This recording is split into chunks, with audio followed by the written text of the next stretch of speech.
Hey, welcome back to LR Lifestyle. Welcome back to my video. Today I'd like to do a reaction video on a channel called Sri Lanka's Forbidden Meat, but they won't stop eating it. And I thought it was a very interesting video. When I saw it, it made an impression on me on the culture of these of the Malaysian in Sri Lanka, and how much they have contributed to the culture. And I just wanted to know, I just wanted to share my my thoughts on this video, how interesting I found it, and the impression that it made on me.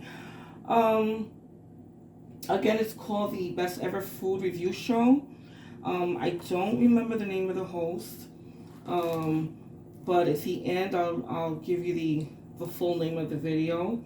And the show first began with the host tasting different foods in Sri Lanka, and they had to travel by don't remember if it was by rail, but I remember that it was difficult there, and they were on a mountainside, and it looked a little bit treacherous, but I guess it's a very mountainous region.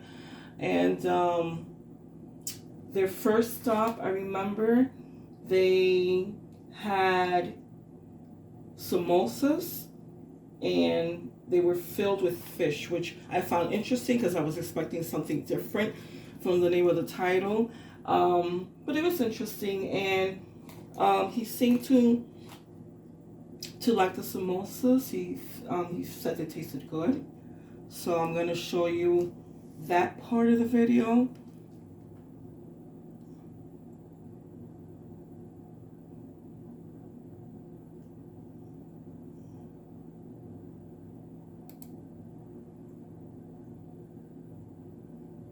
Because of the winding roads. Yes, roads, not train tracks, because I couldn't get on the train today. There is a fuel shortage in this country. There you go. It wasn't a train. Are being canceled. Right, Rosanna?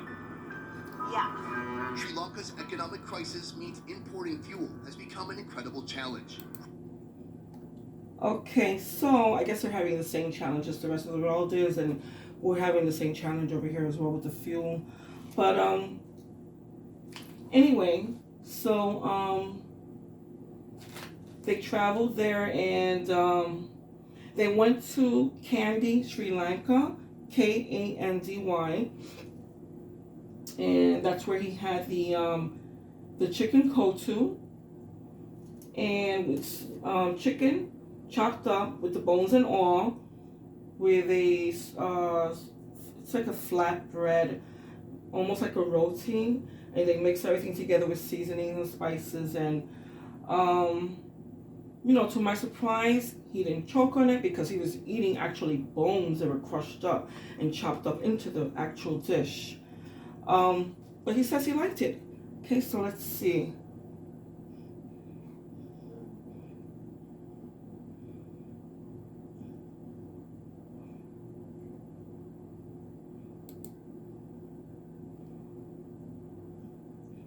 Somehow I skipped the part about the roti. Let me see if this is it.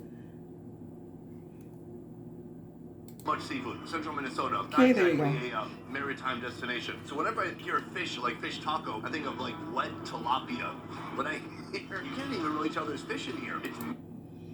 But anyway, he tasted it. He said he liked it.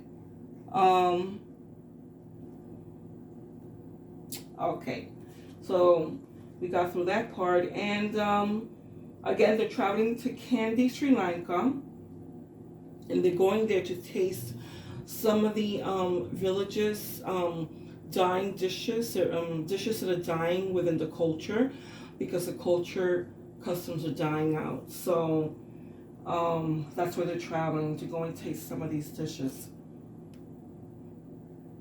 And of course, his host is also a member of the Sri Lanka community, Malaysian Sri Lanka community. And she explained again that her culture is dying, and that the recipes are slowly disappearing. Okay, so let's go over here.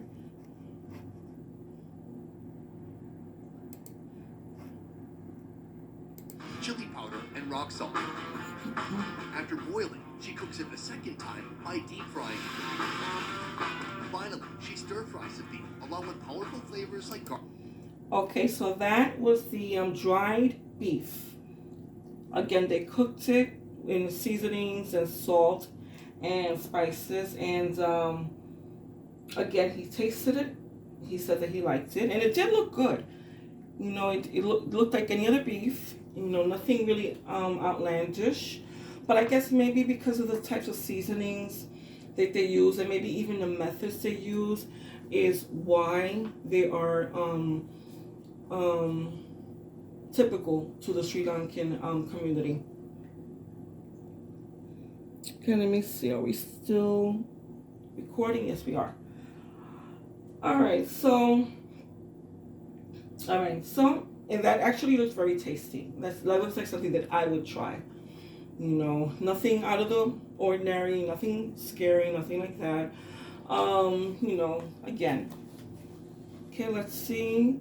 You know, I'm still thinking about the title, Sri Lankans forbidden meat, but they won't stop eating it. So I'm over here thinking, oh my gosh, what are we going to be looking at? What are we going to be seeing in this video? But I haven't seen anything out of the ordinary yet, you know? So let's see. All right, so let's look at another part of the video.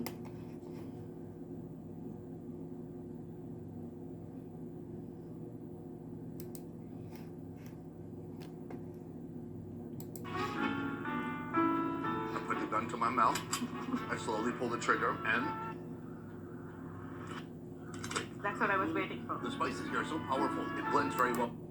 Okay, so over here he's eating the organ meat. And this is something, okay, maybe I don't think that I would try, because again, like he did mention that he's afraid that it was going to be very gamey tasting. Okay, that's what I would be afraid of. I would be concerned that it would be too strong. And I mean, I barely even really eat meat. I really like meat, so and I really season my meat a lot because I try not to have a lot of them meat flavoring, if that makes any sense. But again, you know, it looked tasty. I mean, the seasonings look great. They looked everything looked good. Everything that it was cooked in, the method, the juices, it looked tender. It didn't look rough or tough or chewy. It looked really good. You know, so who knows? You know, but he looked like he was enjoying it. He even said that. And let's see, let's go to another part of the video.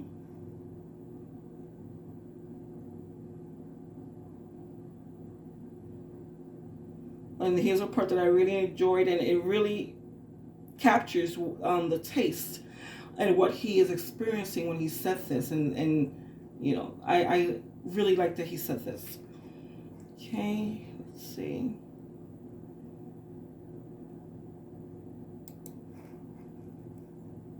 Gooey, very fatty, gelatinous, and just full of flavor. It's like this cow ate a delicious curry, and then we ate the cow. Exactly. Wow. Perfectly said. Is this a whole style of cooking that's going to be extinct? So he said, wow, it's almost as if this cow ate a delicious curry and we ate the cow. I mean, I feel like, wow, he really explained, you know, what he felt and experienced in eating the organ meat. And hey, I don't think I could have said it better myself if I was tasting something for the first time, you know, and I was a little bit apprehensive, and then it actually came out tasting delicious. You know, I don't think I could have explained it any better myself. That was a great explanation, the way that he described it. He also ate cow's feet, Malaysian oxtail, rice, and tongue, which to me all looked and was prepared so delicious with the gravies and the juices and the seasonings and the color. Everything looked like it was cooked with love and tenderness, and it just looked beautiful.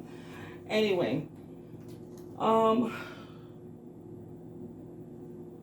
really felt that the Sri Lankan culture, Malaysian Sri Lankan culture, really came through and really showed through their foods, and I'm really glad I got to experience this video. And I'm very thankful to the host and the co-host of this video. I'm glad I got to experience this video. You know, it lets you see different things of different cultures, and you know,